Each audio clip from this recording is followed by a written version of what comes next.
Inside my net I have the meanest, tiniest thing you could ever find in a river. Itty bitty baby snapping turtle. Look at that guy. Super tiny. About the size of a 50-cent piece.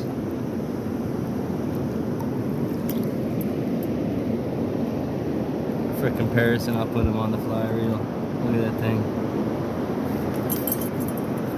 I'm not sure what to do with them, because they're not native around here. They sure do eat a lot of our fish. Little guy is sure active though.